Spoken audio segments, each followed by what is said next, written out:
Bienvenidos a Hablemos de Cómics, este es el episodio número 23 y bueno, como estoy de regreso y de manteles largos, voy a empezar una historia que estaba yo guardando para mucho tiempo después, pero como no quiero esperar más, voy a empezar de una vez. Hoy vamos a hablar de la legendaria historia de Nightfall, de Batman, o mejor conocida en Latinoamérica como La Caída del Murciélago, así que vamos a darle.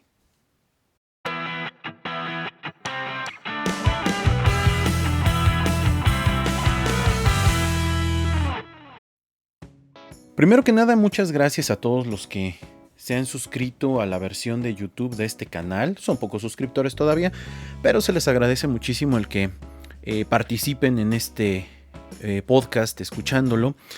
Por otro lado, muchas gracias a los que en diferentes plataformas de podcast han dedicado un rato a escuchar la sarta de tonteras que luego tengo que decir al respecto de los superhéroes. Entonces, les agradezco muchísimo y bueno. ¿Por qué quiero hablar ahora de Nightfall o de La Caída del Murciélago? Resulta, bueno, creo que eso nunca lo había yo dicho, todo esto que hago de los podcasts, en Hablemos de Series, Hablemos de Cine, Hablemos de Cómics y Billions TV, forma parte de el trabajo de promoción que busco hacer para la tienda, que es billionscomics.shop, mi tienda de coleccionistas de cómics. Y la verdad es que, las métricas de esto no es algo a lo que le ponga yo muchísima atención. Mi esposa dice que debería yo ponerle más atención, pero en realidad, como nosotros, me refiero a la tienda, no vivimos del aplauso del público, ni vivimos de los likes, ni vivimos de eso, sino que vivimos de la venta de cómics. Pues la verdad es que no le había puesto mucha atención. Sin embargo, empecé a notar que pues mucha gente comentaba algunos videos. Yo la verdad cuando entro a YouTube y no checo en qué video están comentando, solamente trato de darles respuesta. Muchos de ustedes sabrán que sí les respondo. Así sea una mentada de madre, pues también se la respondo, ¿no? Entonces, bueno, dije, voy a entrar a checar cómo está este asunto. Y ya cuando me di cuenta, ahorita les digo cuál es la métrica acá en YouTube. Ya abrí otra cosa que no era. Resulta que el primer video de Batman, La Caída del Murciélago, que es la primera parte que hice hace 3 años, tiene 17,867 vistas, que seguramente no va a faltar el mamón que diga, son re poquitas. Sí son poquitas en un lapso de 3 años, ¿no? Podríamos sacar el promedio para ver cuántas han sido por año. Pero la verdad es que me sorprende y me impacta que sea un cómic que les llame tanto la atención. En lo personal, pues es un cómic que a mí me marcó mucho, pero definitivamente, obviamente lo tengo en mi colección, pero pues no es como que el wow de Batman para mí. O sea, está padre en la historia y me trae buenos recuerdos de esa época, pero no es wow. Pero me llama la atención que a la mayoría de la gente sí le gusta el cómic. Entonces por eso voy a hablar un poquito alrededor de esto, celebrando que llegamos a las 17,867 vistas en la primera parte. La segunda parte de este video tiene 8,675 vistas y la tercera parte 4,453. Y todo mundo está preguntando que cuándo sale la segunda parte de La Cruzada del Murciélago. Yo creo que en 2 semanas ya escribí el guión. Es la parte de la historia de Gatúbela, pero bueno, eso ya lo irán viendo. Si nunca han escuchado esa narración, se la recomiendo. Es una narración larga, la de la Batman, La Caída del Murciélago, porque la verdad amerita un video largo. Igual que el de Civil War que tengo de Marvel, igual que el de Planeta Hulk, porque son historias difíciles de parafrasear en 10 minutos, 5 minutos, sobre todo por la extensión. Y es por ahí por donde quiero empezar. Pues resulta que esta es una historia de 1993 y pues es una historia larga. Y cuando me refiero a larga, me refiero a que tuvo una temporalidad de casi año y medio más o menos. Y además es una historia larga porque es un crossover entre los diferentes libros que en ese momento se publicaban de Batman en Estados Unidos. Concretamente estamos hablando de que la historia abarca el cómic de Batman del número 492 al 510. Abarca también Detective Comics del número 600, 69, no, 59, perdón, 59 al 677. Abarca también un cómic que la verdad es, yo creo que de mis favoritos, tanto por el dibujo como por el tipo de historias que cuenta de Batman, que se llama Shadow of the Bat, escrito por Alan Grant. No recuerdo si Alan Grant es el que lo dibuja, la verdad, solamente sé que es dibujado por Alan Grant. Y que la verdad Alan Grant tiene un estilo muy interesante narrativamente hablando. Y Shadow of the Bat abarca del 16 al 30. Por esas épocas también salió la primera serie en solitario de Catwoman. También es una buena historia, me parece que le echaron muchas ganas, sin embargo, pues era una época diferente en donde los cómics enfocados en mujeres, salvo que fueran Wonder Woman o alguna otra de Marvel, que tuviera un cierto nivel de popularidad, pues iban a pegar. Por ahí también está una serie bastante mala de Justice League que se llamaba Task Force y abarca 2 números.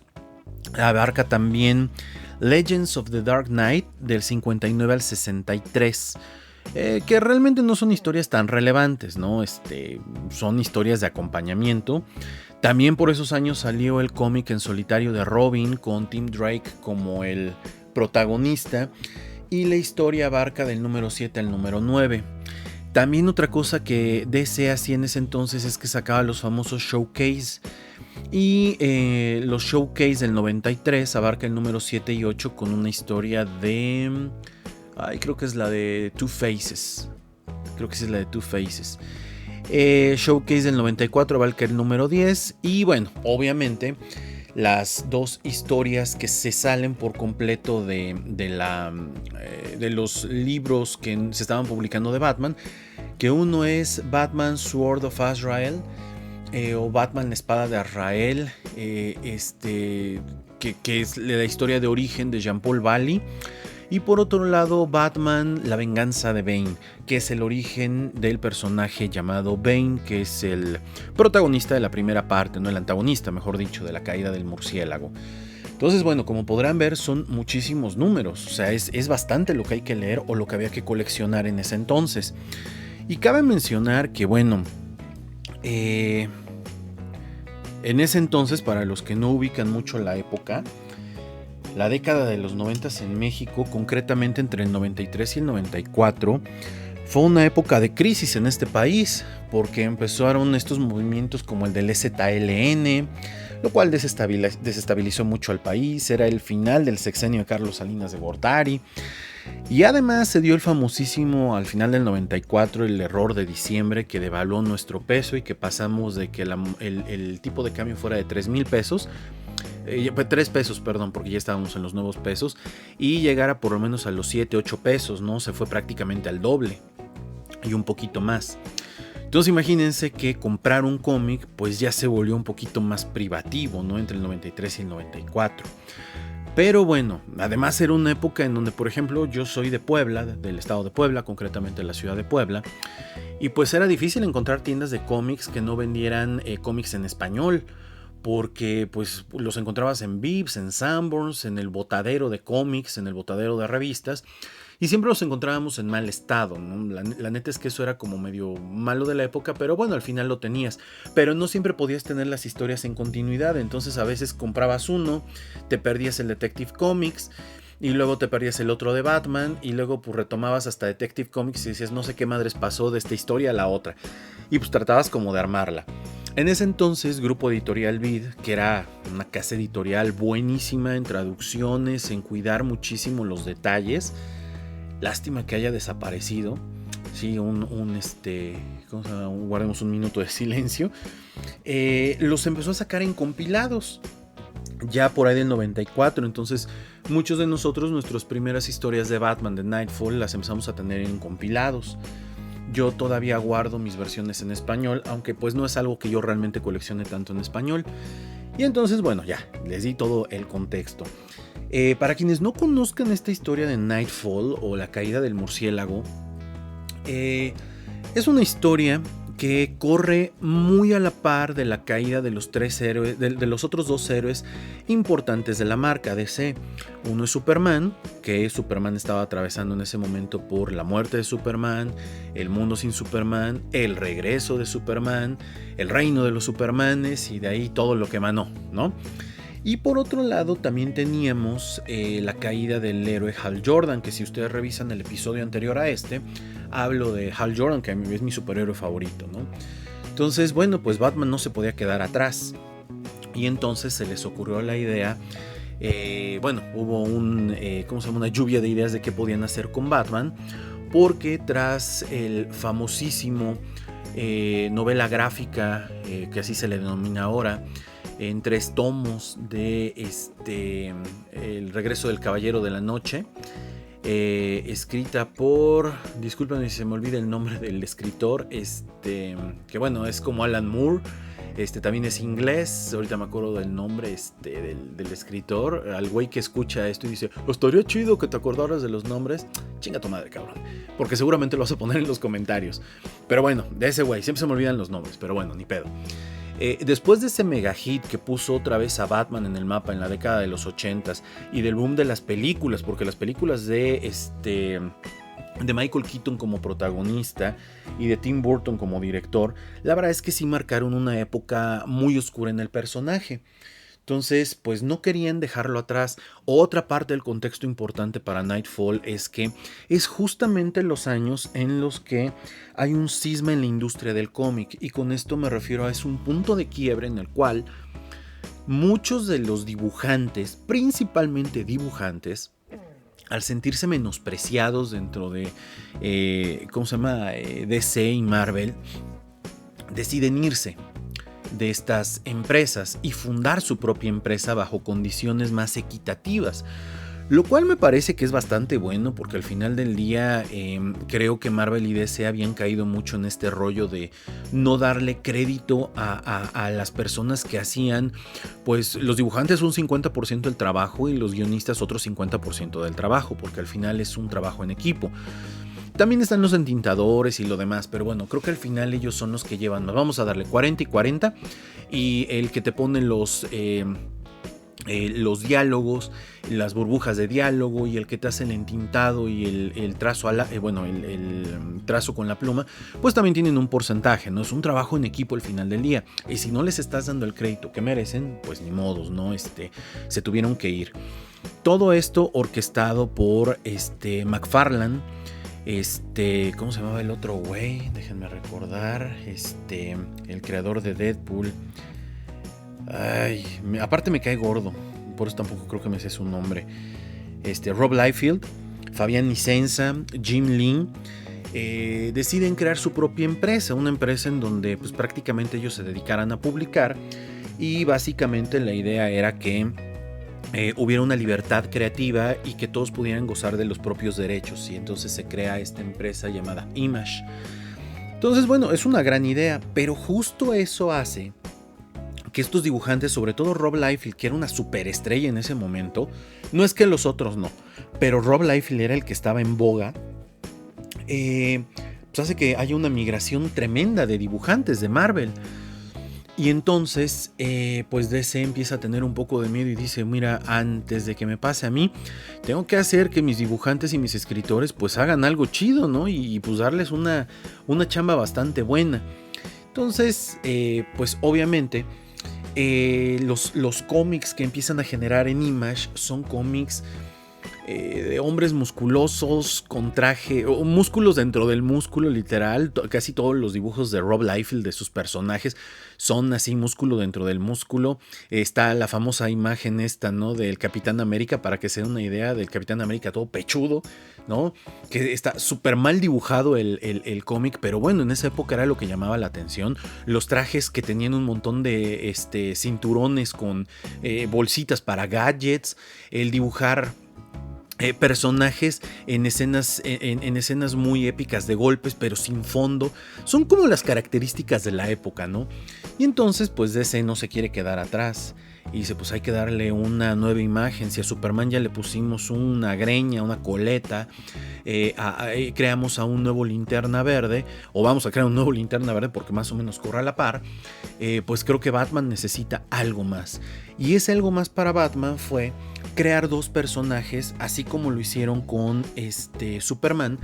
Uno que lo destronara y otro que se convirtiera en el dueño del manto de Batman. Entonces, previo a Nightfall, hay dos historias que son importantes. La primera es La venganza de Bane, que es así, en el orden de lectura es la primera que uno debe de leer.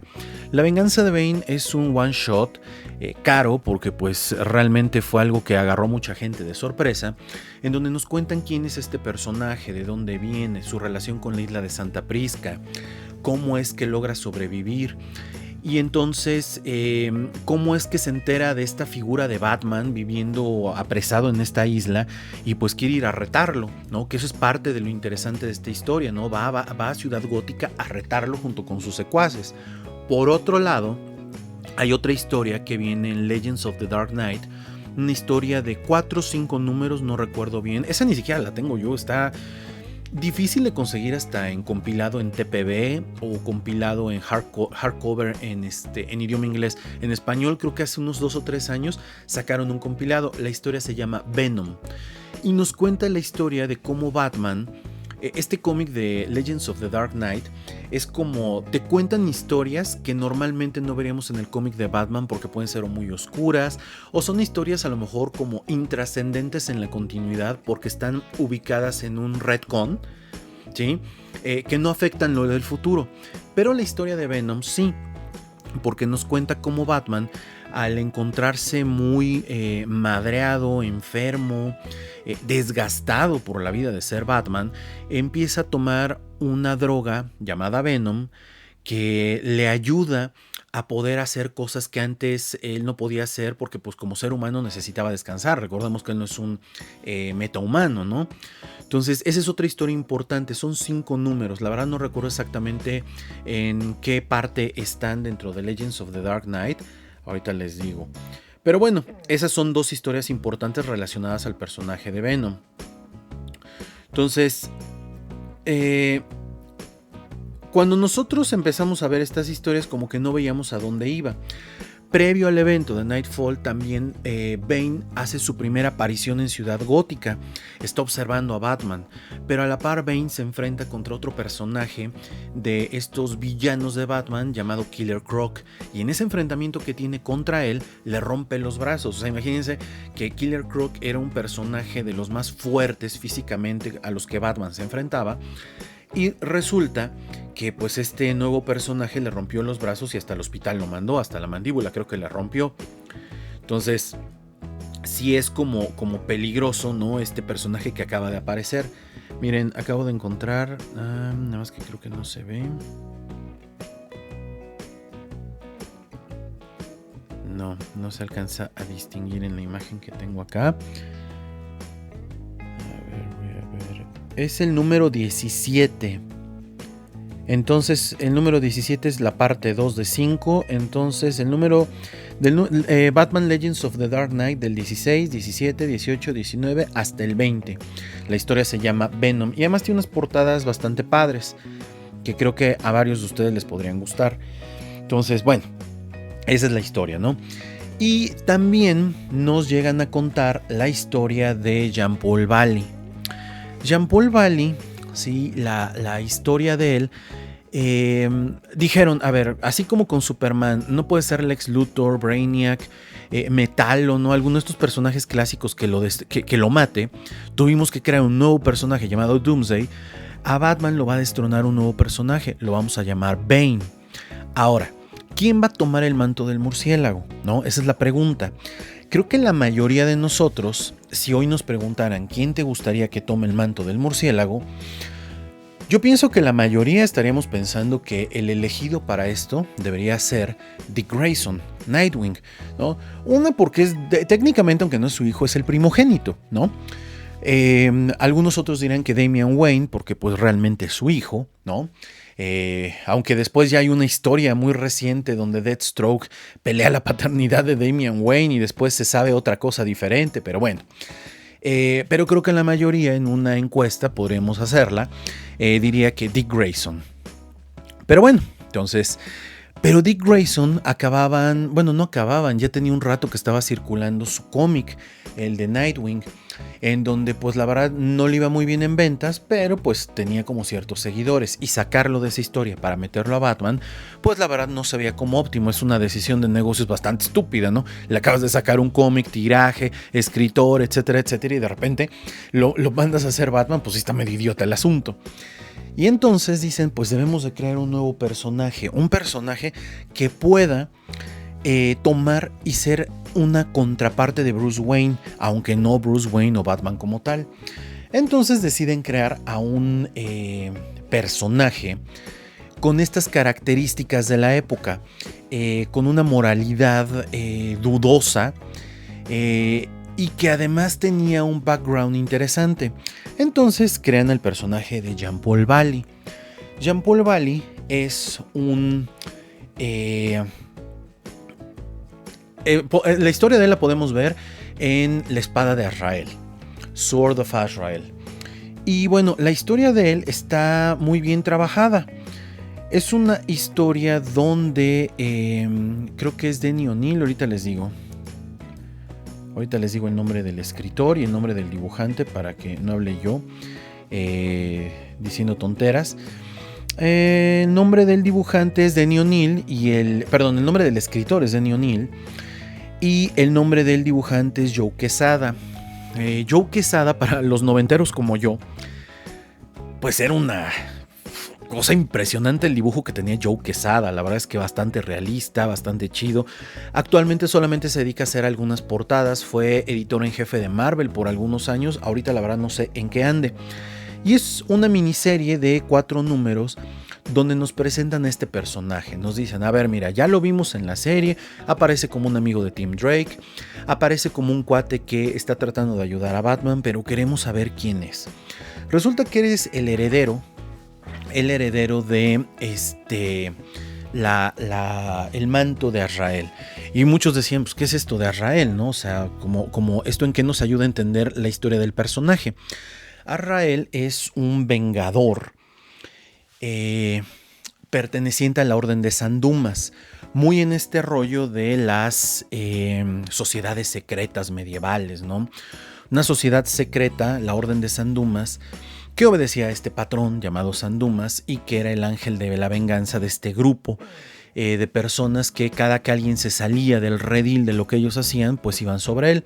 En esta historia conocemos a Li-Ha, un villano que pertenece a la Orden de San Dumas, pero acabó yéndose por el lado oscuro de la Orden, un demonio llamado Bis, que es como la justificación de la maldad a la que enfrenta Azrael. Y nos muestran cómo el papá de Jean-Paul, que lo abandonó desde pequeño, se presenta un día a la puerta, herido de gravedad, y pues en ese momento se le activan los recuerdos porque estuvo programado lingüísticamente, neurolingüísticamente, durante años, para convertirse en este ángel de la venganza. La historia está muy loca, la verdad es que la historia está muy loca y es una historia bastante sangrienta y agresiva que lleva a Batman y a Alfred a tratar de entender quién es este cuate. Parte de lo padre del asunto está en que Jean-Paul tiene una personalidad aquí toda introvertida, toda tetefa, y de repente cuando se pone el traje de Azrael en automático se le activa todo, ¿no? Esta memoria muscular, esta memoria de inteligencia muy cabrona, y pues se vuelve un par de Batman. Sin embargo, a Batman lo que le preocupa, a Bruce Wayne lo que le preocupa es que es muy agresivo. Entonces, bueno, nosotros es como el background que tenemos, ¿no? De Nightfall. Entonces imagínense, ya tenemos al villano, ya tenemos al que va a ser el heredero, ¿no? Del manto del murciélago, pero necesitamos un contexto. En los cómics resulta que la temporalidad pues es algo ilusorio, ¿no? ¿A qué me refiero con esto? Quiero decir que algo que pasó en la década finales de los 80s, que es la muerte en la familia, donde el segundo Robin, Jason Todd, muere, ¿sí? Ya platicaremos en algún momento de todo el contexto de esa historia. Pues Batman ya venía bastante dañado de este asunto, ¿no? A la par, Superman acababa de morir, pues al final pues eran brothers, ¿no? Trae un tema ahí con una pareja que tuvo unos números antes, que al parecer eso no resulta muy bien. Y pues bueno, el primer gran evento dentro de esta parte de la historia de Nightfall es que Bane lo quiere romper. Y lo primero que hace es, en el número 492, si mal no recuerdo, en el número 492, Bane junto con sus secuaces generan una fuga masiva del asilo de Arkham. Y entonces, al generar una fuga masiva, sale el Joker, sale el ventrílocuo, salen todos los villanos que a Batman le ha costado mucho trabajo guardar ahí, ¿no? A lo largo del tiempo. Y pues Batman anda además enfermito, ¿no? Trae una gripilla ahí medio extraña, porque es lo que te dicen en el cómic. Perdón, no es en el 492, es en el 491. Y pues en ese cómic vemos cómo Batman se ve impedido para poder ayudar, ¿no? A la policía de Gótica pues a detener esto. Y ahora todos los villanos a los que él ha enfrentado en diferentes momentos están sueltos. Entonces de aquí se empiezan a derivar una serie de historias sobre las que nosotros vamos a ir siguiendo a Batman, y donde Batman está tan descuidado que no quiere ayuda de Robin, no quiere ayuda de Jean Paul, que ya colaboraba con ellos. Y él dice que él puede hacerlo prácticamente todo. Entonces, la verdad es que vemos a Batman en diferentes situaciones. Vemos en una, vamos a ponerlo así, ¿no? Basándome en el video que tenemos en Billions TV, que si ojalá lo puedan ver. Vemos un Batman que inicialmente se enfrenta contra Amígdala, un personaje demasiado fuerte, con mentalidad de niño, manejado por el ventrílocuo y por la marioneta del ventrílocuo. Y pues Batman le mete una tranquiza. Vemos también a Batman enfrentándose a Zsasz. Para quienes no ubiquen a Víctor Zsasz, es un personaje, yo pienso, el más parecido a Carnage dentro de los villanos de Spider-Man, para que me entiendan, porque muchos a lo mejor a Zsasz no lo ubican. Si bien no es un villano de la galería de Batman, de los principales, es un villano secundario bastante tenebroso y terrible por cómo está construido. Es un asesino serial. No tiene miramientos, y donde nos ponen la escena que es en una casa en donde viven chicas, una tipo, un sorority, ¿no? El opuesto de las fraternidades, hecho para mujeres. Él se introduce ahí y amedrenta con matar a las mujeres, ¿no? Todo su cuerpo está marcado con el número de víctimas que ha tenido. Es un personaje bastante agresivo, ¿no? En un contexto como ahora, sí, en esta época, donde este tipo de temas son delicados, creo que no hemos visto muchas historias de él, porque creo que nadie se quiere meter en esa bronca. Pero bueno, el contexto en el cual Batman se lo topa, le mete una madriza marca diablo, al grado que Montoya, una de las policías más famosas dentro de la galería de aliados de Batman, le dice: güey, bájale 3 rayitas, ¿no? Vemos también, por ejemplo, al Sombrerero Loco, en una buena historia del Sombrerero Loco, donde podemos ver cuál es el alcance y el potencial que este puede tener. También hay una historia con Hiedra Venenosa, una historia muy clásica que te recuerda a la serie, ¿no? De Batman, la serie animada. También vemos al Acertijo, pero el Acertijo en una versión, pienso que todavía para esa época el Acertijo era uno de estos personajes que no sabían exactamente qué hacer con él. Ahora ya hemos visto historias mejores, ¿no? Como La Guerra de las Bromas y los Acertijos, escrito por Tom Taylor en la serie de Batman, que a mucha gente no le gustó, pero esa historia es muy buena. También aparece Killer Croc. Y bueno, el punto es que aquí vamos viendo a Batman haciendo mil y un cosas. Hay una parte en estas historias pequeñas que va teniendo, donde se llega a topar con el Joker. Tiene un primer encuentro con el Joker. Bueno, es el único, porque los siguientes encuentros son con Jean Paul. En este encuentro con el Joker, él está infectado por la toxina del miedo, porque hicieron el espantapájaro y él una mancuerna muy interesante. Y al verse afectado por el gas del miedo, en lugar de darle miedo con el control que tiene Batman, empieza a alucinar que pudo haber salvado a Jason Todd. Por eso les digo, o sea, como que es todo el background que él trae. Le mete una madriza marca diablo al Joker. La verdad es que es una historia muy muy buena. Y pues de repente vamos viendo cómo Batman se va desgastando. Hay una historia donde se enfrenta contra Luciérnaga en un parque de diversiones y pues está quemando todo Luciérnaga y Batman pues con fiebre, todo malherido, ¿no? Cansado, va y lo enfrenta y acaba madreadísimo. Para esto los secuaces de Bane, principalmente Halcón, lo está vigilando, están viendo qué pasa con él, para que Bane aproveche el momento ideal y vaya y lo ataque en el momento en que sea más débil. Entonces, al término de esta primera parte de Batman, la caída del murciélago, lo que podemos ver es un Bruce Wayne puteadísimo, madreadísimo, cansadísimo, llegando a la Baticueva y viendo a Alfred tirado en el piso. Y escuchando una voz que le dice, y ahora te voy a romper a ti, cabrón. Entonces, es la primera vez que vamos a ver a Batman enfrentándose a Bane. Tuvieron un encuentro previo a todo esto en el cual Batman no sabía ni quién era este cuate. Se enfrentan en la Baticueva, porque para esto Bane logra descubrir quién es Batman, que es Bruce Wayne.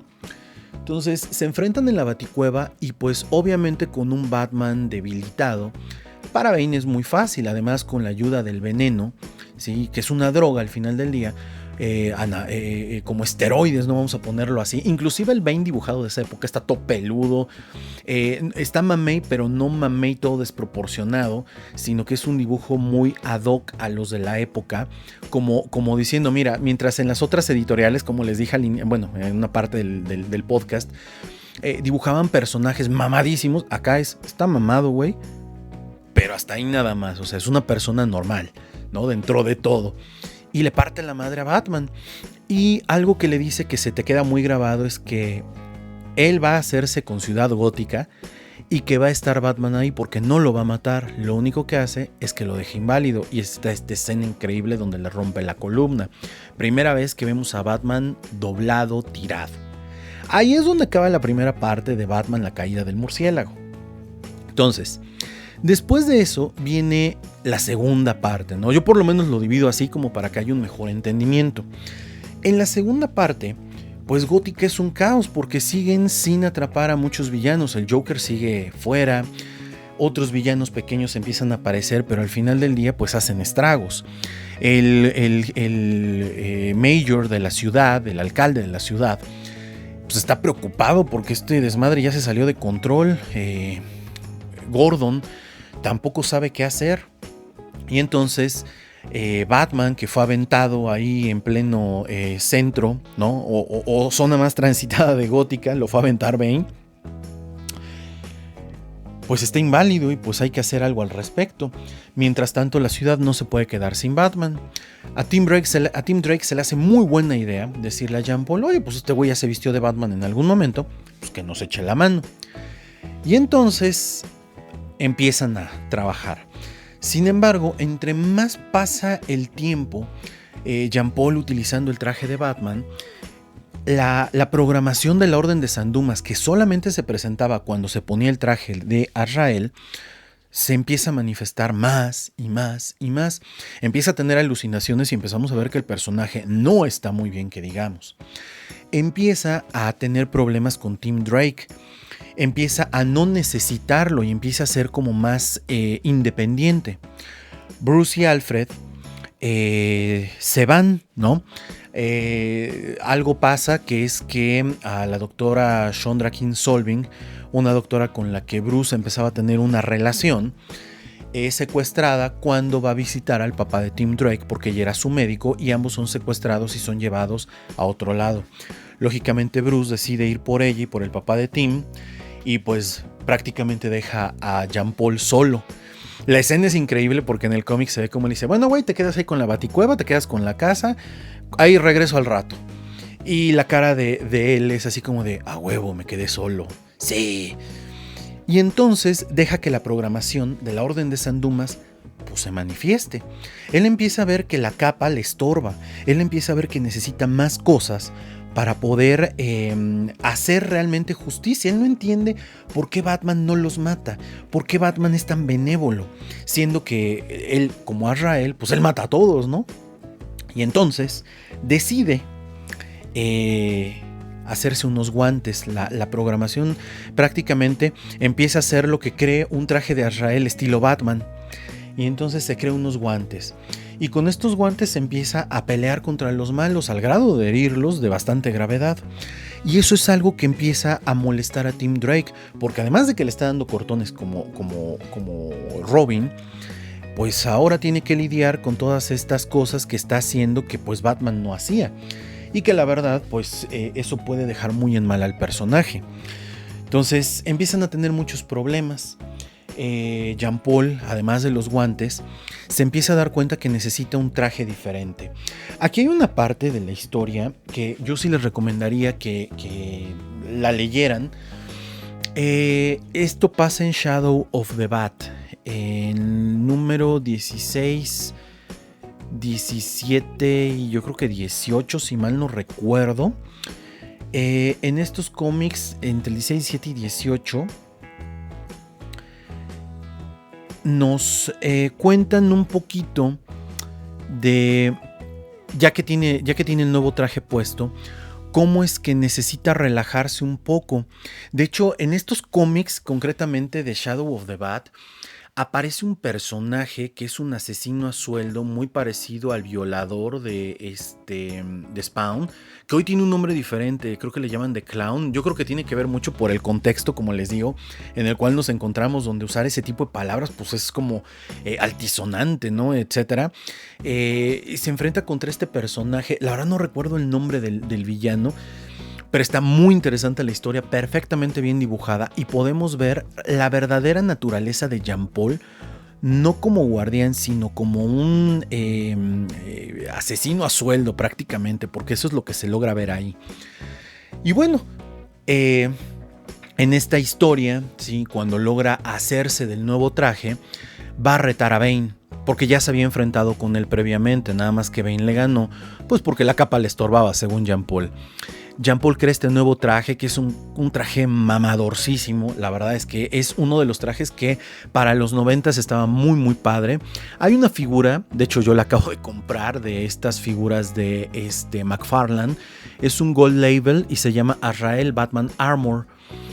A mí me costó un poquito de trabajo conseguirlo, porque pues normalmente yo compro en Amazon. A veces no me gusta comprar en Mercado Libre porque a veces no te llega lo que te debería de llegar y es un desmadre luego la devolución y bla bla bla. Pero me esperé a que apareciera en Amazon y la verdad es que me pareció una buena compra. Tengo una versión de la segunda armadura de Batman Azrael, de las figuras estas de DC Universe, donde viene Batman con el traje azul clásico y gris, y donde viene el traje de Azrael, la segunda versión, en rojo, que en lugar de capa tiene unas como navajas en lugar de capa en la espalda, de hace ya algunos años. Pero bueno, creo que contrastándolos, la verdad es que está 1000 veces mejor la de McFarlane. Entonces la recomiendo muchísimo, ojalá la puedan encontrar. Ven que nosotros no vendemos figuras, vendemos cómics, ¿no? Entonces no les digo que yo se las consigo porque la verdad no me doy esa tarea. Pero empezamos a ver entonces este Batman muy diferente. No es un detective, es prácticamente el palo de la justicia, ¿no? Él va y les da palazos a todos porque él es el palo de la justicia. De hecho, Gordon se empieza a dar cuenta pues, que este güey no es Batman. Habla como él, se mueve un poco como él, pero Gordon es detective. A él no lo engañan tan fácilmente. Entonces, bueno, una vez que Jean Paul se hace con el manto del murciélago, comienza la tercera parte de La caída del murciélago, que se llama La cruzada del murciélago. Pero para eso haremos otro episodio más adelante donde platicaremos de esto. Si bien es una historia larga, ¿sí? La parte de La cruzada del murciélago, creo yo que es una historia que nos podemos brincar varias cosas. De repente como que hay historias que dices, bueno, esto como que no, pero esto como que sí. Historias que de repente son como de relleno, tratando de darle tiempo.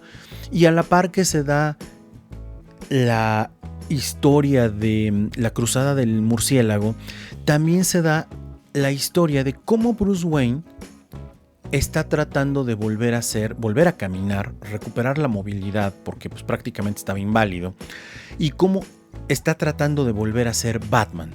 Que esa es la historia interesante de esto, más allá de lo que le pasa a Jean Paul. Con Jean Paul en la segunda parte, bueno, en la tercera parte, ¿no? La cruzada del murciélago, vamos a ver su auge y caída.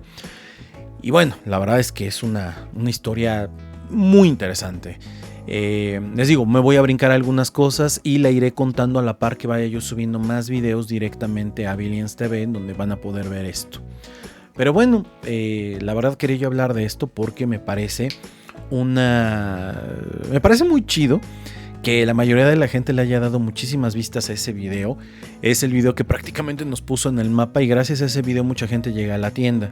Si ustedes con el título caen y ya se chutaron todo esto, les recomiendo que se den una vuelta por la tienda. Si no es para ustedes, regalen un cómic, por favor.